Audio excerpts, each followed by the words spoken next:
Quelle est la différence entre une maison d'édition et l'auto-édition? En maison d'édition, déjà, tu n'auras rien à payer. En tout cas, dans un contrat d'édition à compte d'éditeur. C'est-à-dire que c'est lui qui va se charger des corrections, de tout ce qui est couverture, de trouver un graphiste s'il faut. Souvent, ils ont leur propre graphiste.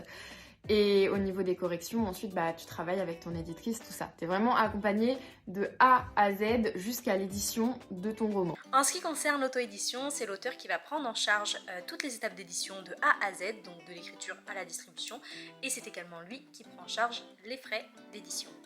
Est-ce que la communication et la promotion est difficile?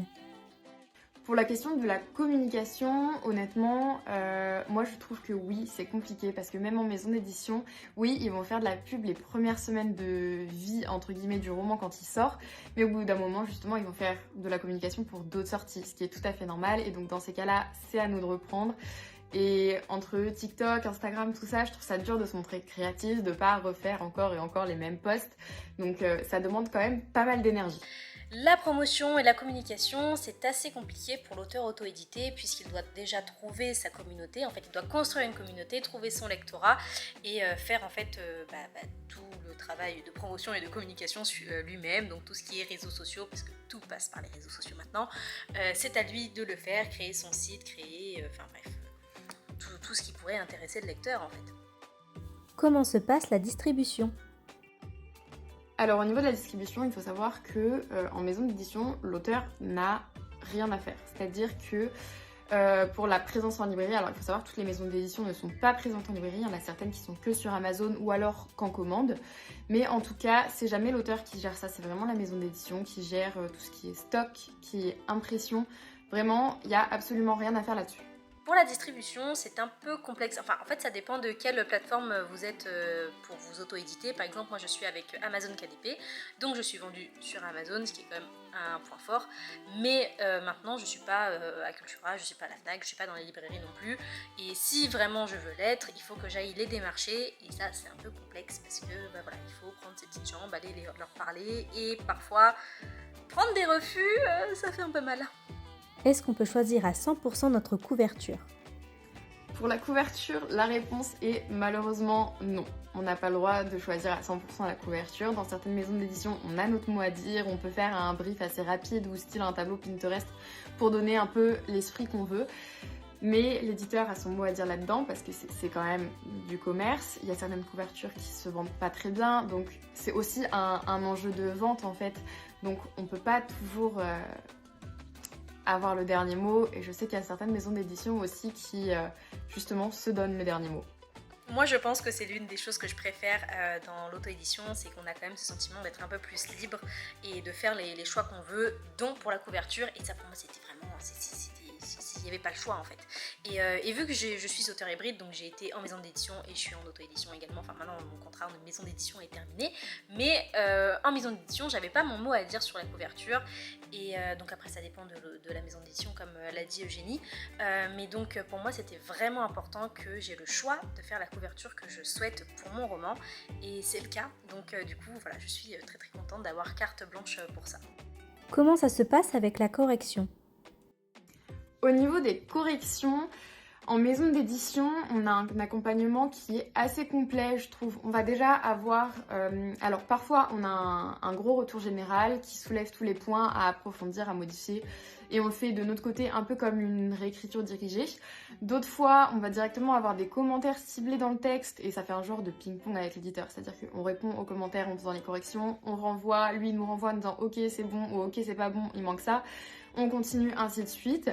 Ensuite, il va y avoir la phase de correction orthographique. Il y a un correcteur qui va passer dessus, qui parfois va relever des incohérences que l'éditeur n'avait pas vues à force de passer sur le texte, parce qu'à un moment, tu le connais par cœur.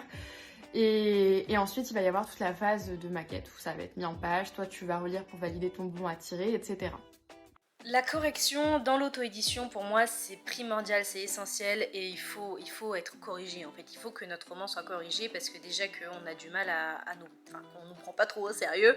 Il faut que en fait nos romans soient presque parfaits, en tout cas dans la mise en page et dans la correction. Alors évidemment, rien ne peut être parfait, on est d'accord. Moi par exemple, mon premier roman en auto-édition, la mise en page, parfois il y avait des grosses erreurs et bon, j'ai pu les rattraper, j'ai pu les corriger aujourd'hui, mais au début c'est compliqué.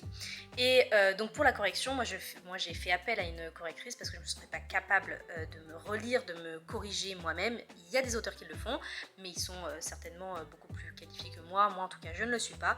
Et donc j'ai préféré faire appel à une correctrice. Évidemment les frais sont pris en charge donc, par l'auteur, donc par moi. Et donc ça a un coût, mais bon, je suis obligée puisque pour moi mon roman doit être corrigé et puisque je ne peux pas le faire moi-même, il faut bien que je trouve quelqu'un. Le coût d'édition est-il différent ? Pour ce qui est du coût de l'édition, à mon avis, oui, il va y avoir une grosse différence, vous verrez ça tout de suite avec Angèle. Mais quand on est édité dans une maison d'édition à compte d'éditeur, parce qu'à compte d'auteur c'est encore autre chose où malheureusement vous allez devoir payer pour être édité, ça ne vaut pas le coup, c'est de l'arnaque, autant aller en auto-édition. Mais en maison d'édition, vous ne déboursez rien, donc le coût il est moindre. À côté forcément, vous allez beaucoup moins toucher d'argent, parce que sur un grand format, vous allez, avec de la chance, avoir 10% du prix, et sur un poche, 5 ou 6%. Donc c'est pas quelque chose qui est énorme, mais vous avez quand même rien déboursé pour éditer. En ce qui concerne les frais, il y en a pas mal en auto-édition, mais encore une fois, ça dépend de vous et de ce que vous voulez faire de votre roman. Par exemple, moi, j'aurai forcément des frais de correction, puisque je fais appel à une correctrice, et j'ai également des frais, en tout cas pour mon dernier, d'illustration, puisque je fais appel à une illustratrice. Donc ça dépend de vous, de ce que vous faites avec votre roman. Encore une fois, ça varie, ça change, voilà. Et puis aussi, il y a des frais parfois de stock, puisque c'est vous qui achetez votre stock au prix d'impression, en tout cas pour la plateforme Amazon KDP. Et donc vous achetez vos romans au prix d'impression, mais forcément ça a un coût. Donc voilà, après vous avez le choix de ne pas prendre de stock. Hein. Ça, en fait voilà, c'est vraiment selon vous, hein, vous êtes maître de votre business. Vous préférez créer votre roman de A à Z ou laisser la main libre à la maison d'édition ? Ça c'est une question difficile en vrai, parce que j'ai jamais eu le cas d'avoir une maison d'édition qui avait vraiment la main sur mon manuscrit. On m'a toujours laissé le choix, même sur des romans que j'ai signés avant d'avoir terminé. Et je pense que je préfère, parce que j'aime bien laisser parler ma créativité, laisser parler mon esprit. Et je pense que si quelqu'un essayait de me guider sur ma trame, sur tout ça, je serais un petit peu bloquée, parce que du coup ce serait pas mes idées, ce serait pas vraiment dans ma tête et ce serait plus compliqué.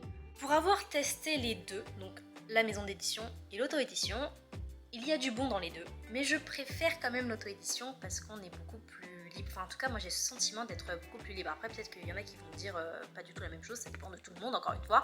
Mais pour ma part, je me sens beaucoup plus libre et aussi beaucoup plus en adéquation avec ce que je veux, avec mes choix et mes envies. Et ça, pour moi, c'est non négociable. Pardon. Donc, non, je suis vraiment très heureuse d'avoir trouvé l'auto-édition. Après, rien ne me dit que je n'irai pas un jour retourner en maison d'édition, je ne suis pas contre du tout, mais pour certains projets, vraiment l'auto-édition c'est parfait, quoi.